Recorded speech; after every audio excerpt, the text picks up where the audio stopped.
E salve tricolor paulista, Rick aqui para falar desse jogo entre São Paulo e Flamengo na Vila Belmiro. São Paulo empata em 2-2 com o Flamengo na Vila Belmiro. Se fosse para falar, pô, um empatezinho contra o Flamengo hoje, será que tá bom ou não tá? Se fosse para analisar o resultado antes do jogo, eu falaria, pô, o empate com o Flamengo tá ok, ainda mais porque a gente já tinha notícia, né, antes de começar o jogo do São Paulo, que o Corinthians tinha perdido, que o Vasco tinha perdido. Então são notícias positivas porque são times que estão próximos ao São Paulo ali na tabela e que, pô, o São Paulo um empatezinho já traria mais um pontinho ali de vantagem. Então qualquer pontinho é válido. Então, pô, poderia ser positivo. Porém, o jogo como foi, cara, é mais um jogo onde a arbitragem decide a partida, cara. É impressionante o que fazem com o São Paulo, o que estão fazendo com o São Paulo nesse campeonato brasileiro, tá ligado? É inacreditável, assim. O São Paulo, vamos falar do começo do jogo, né? O São Paulo começa o jogo e eu acho que é um começo até um pouco estranho do São Paulo. São Paulo, na primeira jogada ali, com um minuto, a zaga tá meio estranha, a zaga tá meio perdida, enfim. E o Flamengo tem uma primeira oportunidade, que tem uma oportunidade, de fato, mas tem uma primeira chegada ali no gol. E logo na sequência, o São Paulo pressiona e a saída de bola do Flamengo tava bem horrível hoje, né? Tava bem ruim. Estavam saindo, jogando mal na maior parte do tempo. E aí o Pulgar faz duas cagadas em sequência, o Tapa inteligente briga ali pela bola, briga para ganhar, né, ali a posse de bola. A bola acaba sobrando no Luciano, que vai lá e guarda, atestado ali de paternidade. Luciano realmente é pai do Flamengo. Mais um gol do Luciano contra o Flamengo, mais um gol importante do Luciano, que é muito criticado. Tem que ser criticado às vezes, né? Pô, hoje o amarelo que ele leva, apesar de eu discordar do amarelo pela entrevista que ele deu, né? Eu acho que hoje o amarelo que ele levou é mais um amarelo que não precisava, mas segundo o próprio Luciano, né? Quando o capitão do time. Isso é fato, tá? Vou falar um fato e depois o que aconteceu. Quando o capitão do time é seu goleiro, o goleiro designa alguém para poder conversar com a arbitragem. Então ele fala: olha, tal jogador pode falar com a arbitragem no meu lugar, que sou o capitão, para não precisar sair do gol e ir lá no ataque falar com a arbitragem. Pô, é justo. E aí, segundo o que o Luciano falou, o Rafael designou ele e ele poderia conversar com a arbitragem. E no lance, ele chega com o braço para trás, falando de maneira ríspida, assim, com o juiz, e o juiz dá o amarelo, pô. Aí é brincadeira. Aí se mesmo o cara que tá designado para falar com o árbitro não pode falar com o árbitro, e é numa falta que claramente o cara do Flamengo tinha que ter levado amarelo e não levou, aí quem leva amarelo é o Luciano. Mas, novamente, não precisava. Ele acaba se passando um pouquinho, às vezes, com a arbitragem, a gente já sabe disso, mas mais uma vez, gol do Luciano, decisivo mais uma vez. Porém, sai o gol do Luciano, e logo na sequência, né, não deu nem tempo de comemorar muito, tem um lance ali dentro da área, em que a bola sobra o Flamengo construir a jogada, a bola sobra pro Arrascaeta, e o Arrascaeta, na minha concepção, é malandro, o Pablo Maia é um pouco juvenil, mas ainda assim, cara, o Pablo Maia só encosta no Arrascaeta, não dá pra marcar esse pênalti. Eu falei lá no lance do Ferreirinha contra o Vasco, que eu não acho que tinha impacto, não acho que o VAR deveria ter chamado, é uma interpretação do juiz sobre o impacto. Nesse lance, eu também acho que o árbitro não deveria se intrometer, o VAR não deveria ter sido chamar o árbitro. Porém, cara, não tem impacto nenhum no lance. Você percebe que o Arrascaeta, assim que ele sente o contato, sente que tem alguém próximo dele, ele dobra o joelho e cai. Cara, quem é empurrado pelas costas não dobra o joelho, tá ligado? Você, no mínimo, dá um passão pra frente, porque o seu intuito é tentar manter o equilíbrio. Ou seja, o que você faz, o que o Arrascaeta faz ali, que é dobrar o joelho, é justamente uma ação de quem está tentando ludibriar a arbitragem, de ter alguém que tá fingindo uma falta. Ninguém dobra o joelho daquela maneira, sendo empurrado de fato. Então eu acho que o Arrascaeta cava o pênalti, o Pablo Maia é juvenil, tem várias coisas para serem consideradas, mas eu acho que não tem impacto quase que nenhum. Tanto é que teve outras faltas, né? Teve uma do Tapia, que o Tapia sai na frente, acho que é o Léo Pereira, chega e empurra ele por trás, e o juiz não dá a falta. E assim, é um lance que o impacto é maior, sabe? E o juiz não dá falta, mas dentro da área ele deu pênalti pros caras. Então falta critério para arbitragem. O juiz de hoje horroroso, horrendo, muito ruim, péssimo juiz, péssimo juiz, com muita força, isso precisa ser reforçado. E eu acho que esse pênalti prejudica totalmente. São Paulo tinha acabado de fazer um gol, poderia jogar um pouquinho mais no contra-ataque, ficar um pouco mais, tentar sair um pouco mais perigoso. O Flamengo talvez tentar se propor mais o jogo, e aí a estratégia do São Paulo poderia funcionar. Porém, é isso que acontece, né? A gente tem o pênalti, o Arrascaeta bate muito bem, o Rafael até acerta o canto, mas o Arrascaeta bate muito bem e empata o jogo. Novamente, apesar de eu não achar que tenha tido impacto e que tenha sido pênalti, eu acho que o VAR não deveria ter chamado realmente, tá? Porque o juiz viu, teve contato, teve o contato, né? Pra mim não teve intensidade, mas pro juiz teve, só que só teve nesse lance, né? O meu grande ponto é esse, só teve nesse lance o impacto. Em vários outros lances do jogo, ele não tava achando que teve impacto, inclusive ele só achava que tinha impacto nos lances do São Paulo, né? Impressionante esse tipo de coisa. Mas o São Paulo leva o empate, o primeiro tempo fica um pouco mais truncado, a gente tem até algumas chances, né, de tentar ampliar, tem um bom chute com o Luciano, tem uma jogada com o Tapia, enfim, Ferreira vai muito bem, constrói ali, tá, deitou e rolou para cima do Emerson Royal, então acho que o Ferreira foi muito bem também no jogo, funcionou o Ferreira de ala, né, eu acho que isso era algo que todo mundo estava questionando, se ia funcionar ou não, e o Ferreira de ala funcionou. Mas acabou o primeiro tempo 1-1, e beleza. Acabou 1-1, vamos conversar no intervalo e ver como é que volta. Lucas e Marcos Antônio estavam no banco, né? Falei, pô, em algum momento esses caras vão entrar, precisam entrar, porque, pô, são dois dos melhores jogadores do São Paulo.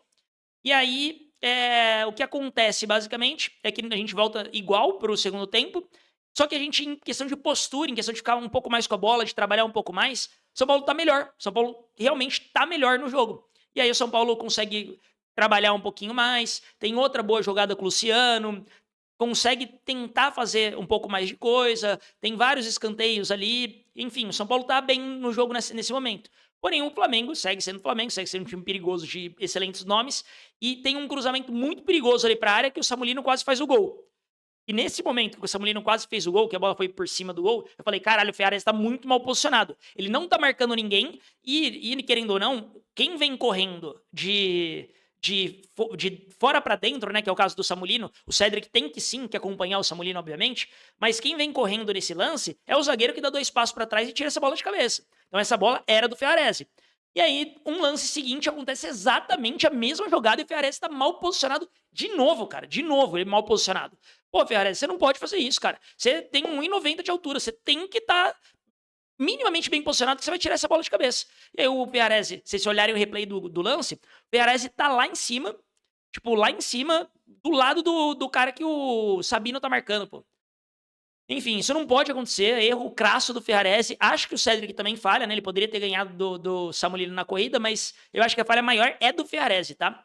E aí, nisso, a gente toma o 2-1 e parecia que o jogo ia complicar, né? O São Paulo já ia fazer alterações, obviamente, já ia colocar, muito provavelmente o Crespo já ia fazer alterações, mas o São Paulo levou o gol. Só que logo na sequência, o Plata, numa jogada totalmente imprudente, Plata burro mais uma vez, já tinha sido burro na Libertadores, apesar de eu achar que na Libertadores não tinha intensidade, mas por ser numa região sensível, digamos assim, né? Acho que ele foi merecidamente expulso. E agora ele foi juvenil de novo, dá uma solada, merecidamente expulso. E aí, obviamente, com um a mais, São Paulo passou a propor o jogo. E aí o Crespo faz substituição entre o Lucas e o Marcos Antônio. E aí isso eu acho que já melhora bem o time, depois de entrar o Lucas e o Marcos Antônio. Depois o Crespo é corajoso novamente, né? Tira o Pablo Maia e coloca o Alisson, ou seja, tira os dois volantes, né? Porque ele tinha tirado o Luiz Gustavo. Tira o Pablo Maia também, coloca o Alisson para dar uma dinâmica um pouco maior no meio campo. Coloca o Mike, que eu acho que essa foi a melhor substituição. O Mike, pô, ele quando a gente precisa atacar, ele é muito bom, cara. Ele precisa ser titular em jogos específicos. Por exemplo, no jogo contra o Bragantino, eu acho que o Mike precisa ser titular. Precisa jogar a bola. Mike é bom, e aí num lance ali que o São Paulo cria, né, novamente, mais uma vez com o Ferreirinha ali pela esquerda, a bola acaba sobrando ali dentro da área, um zagueiro desvia, a bola sobra pro Mike, que eu achei que ele ia chegar enchendo o pé pro gol, e ele é muito inteligente nesse momento, porque o Mike pode falar o que quiser, essa bola não foi cagada, ele quis realmente cruzar a bola pra área, porque ele ameaça dar a bola aqui com o peito do pé, e simplesmente vira o pé de última hora e dá uma chapinha pra dentro da área. Ele só mete a chapadinha ali pra dentro da área. E aí nisso o Ferreirinha entra bem no segundo poste ali e empurra a bola pro gol. 2-2, São Paulo empata o jogo. Teve uma chance com o Lucas de bicicleta, mas teve um lance que precisa ser dito também. Acho que ainda tava 2-1 nesse momento. Ou tava 2-1 ou tava 1-1 ainda. É um lance, eu acho que tava 2-1 já pro São Paulo. Que é um lance claro, mas muito claro, que o Sabino é extremamente puxado na frente do juiz, novamente, o Sabino é puxado, a camisa dele estica e o juiz está a 2 metros do lance, ele vê todo o lance, não dá falta e para piorar, o Sabino já estava com o pé em cima da linha da área. Ou seja, a falta foi dentro da área, tinha que ter sido marcado pênalti. E o juiz não dá o pênalti, o VAR não chama, não sei porquê, um lance claro na frente do juiz, enfim. E aí, mais uma vez, São Paulo prejudicado. O São Paulo ainda tenta, né, achar gol, teve a bicicleta do Lucas, teve um chute do Luciano que ele poderia ter aberto no Feirinha, mas ainda assim um chute perigoso. São Paulo tentou ainda virar esse jogo, não conseguiu, mas para piorar, mais uma vez, o juiz 7 minutos de acréscimo, que para mim foi patético. O Alexandro gastou uns 2 minutos só cobrando lateral, teve expulsão do Plata que demorou para ele sair, teve, querendo ou não, 2 gols, né, que atrasa a volta do jogo, teve todas as substituições foram no segundo tempo, não teve nenhuma no intervalo, então foram ao todo 6 paradas, isso também atrapalha o jogo, enfim. E o juiz dá só 7 de acréscimo, ainda assim eu falo, não, ok, vai, o juiz não ia dar 10 de acréscimo, mas ele deu 7 pelo menos. E aí deu 6:30, ele acaba o jogo, pô. Ele não cumpriu nem o 7 de acréscimo. O São Paulo ia virar em 30 segundos? Não sei, ninguém sabe, né? Mas provavelmente não. Mas o pior, o que piora tudo isso pra mim é que ele dá uma falta pro Flamengo. O Flamengo demora uns 40 segundos pra cobrar essa primeira falta. E logo na sequência tem outra falta pro Flamengo. O Flamengo demora mais 40 segundos pra cobrar essa outra falta. Assim que o Flamengo cobra essa outra falta, o juiz acaba o jogo. Pô, faltando 30, 40 segundos pra de fato acabar o tempo inicial de acréscimo que ele deu. Então, assim, cara, é inacreditável o que ele fez, inacreditável esse juiz, muito fraco. De novo, a culpa não é do Flamengo, eu não quero criar teoria da conspiração aqui. Meu negócio é que o juiz é fraco, ruim. E hoje ele foi muito ruim contra o São Paulo, pô. Muito ruim contra o São Paulo. O pênalti do Arrascaeta, pra mim, é um lance que, pô, não tem intensidade, não dá. O Pablo Maia foi juvenil, foi. O Arrascaeta foi malandro, foi. Mas não tem intensidade. E o jogador não tá em alta velocidade pra qualquer toquezinho desequilibrar. Ele tá parado, ele tá fazendo o poste ali. Então, assim, não tem justificativa pro Arrascaeta ter caído da maneira como ele caiu. Teve o lance do Sabino, que, na minha concepção, pênalti, já que ele estava dentro da área e ainda estava com o puxão, ainda estava sendo puxado pela camisa, então pênalti no Sabino, não dado, e ainda os acréscimos. Então, assim, juizão, que péssima partida, viu, meu querido? Que péssima partida. São Paulo, mais uma vez, prejudicado pela arbitragem, na minha concepção. São Paulo poderia ter saído com os 3 pontos, mas fazendo análise fria, né? A gente jogou contra um dos líderes do campeonato, tá com a mesma pontuação do Palmeiras agora, a gente jogou contra um dos melhores elencos da América do Sul, provavelmente um dos melhores elencos da América Latina. Então, o resultado contra o Flamengo, independentemente de ser o São Paulo mandante ou não, eu acho que é um bom resultado 2-2, ainda mais porque Vasco e Corinthians perderam, então a gente soma um pontinho enquanto eles não somam nada, então isso também é positivo.